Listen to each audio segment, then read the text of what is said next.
Bwana kwa vipi mwanahabari 254, hujambo na karibu kwenye makala hizi. Nite Fazulu wa habari 254, wengine wananiita sauti ya mjomba, na vile vile usisahau kusubscribe kwenye channel zetu za habari 254 Bonga TV Media. Achia mbali simulizi K angalau uendelee kupata taarifa zaidi. Siku ya leo tunataka kuangazia mwanandinga wa zamani wa Manchester United na Juventus ambaye anajulikana kama Paul Pogba. Juzi kumekuwa na video kwenye mitandao ya kijamii, video ambayo ilitembea kwa kasi zaidi ikimuonyesha Paul Pogba akiangua kilio pale ambapo alipokuwa akitia wino kwenye mkataba wake.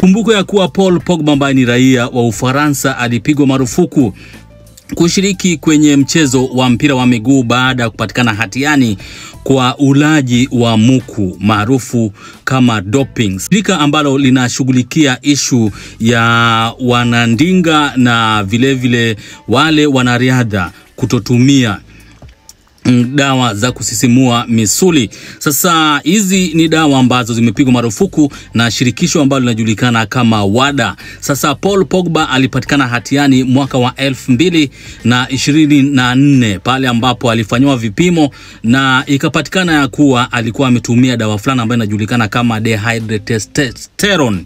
Ni dawa ambayo inasisimua misuli na vile kumfanya mwanariadha na mwanandinga kukua na nguvu ama spidi ama kasi ya kupitiliza.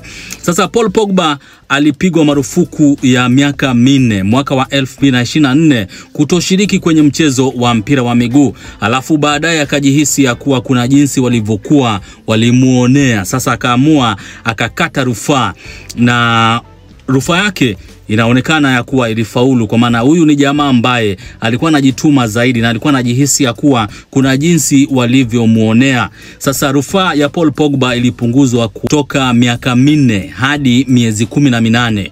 Sasa miezi 18 hiyo ni mwaka mmoja na miezi 6 hivi. Sasa Paul Pogba ni rasmi yeye ni mwanandinga wa AS Monaco. Kwa hiyo ni klabu ambayo ataitumikia kwa misimu miwili. Kwa hiyo ni dili ambayo Paul Pogba alitia wino juzi, na ndio kwa maana jamaa alikuwa anaangua kilio, kwa maana ni kama alikuwa na furaha na alikuwa anajihisi ya kuwa yuko katika sehemu sahihi ya kuhakikisha kuwa amesakata soka ama ameshiriki katika mchezo wa mpira wa miguu. Kwa hiyo ni issue ambayo tumekuwa tukifuatilia kwa karibu zaidi, ndio angalau tupate kujua mengi kumhusu mwanandinga huyu wa zamani wa Juventus na Manchester United. Hapo mwanzoni nimesema kuwa alipigwa marufuku na WADA kutoshiriki katika mchezo wa mpira wa miguu baada ya kupatikana hatiani katika ile hali ya matumizi ya dawa za kusisimua misuli maarufu kama muku. Sasa Paul Pogba alipatikana hatiani kwa maana ni dawa ambayo inajulikana kama dihydrotestosterone,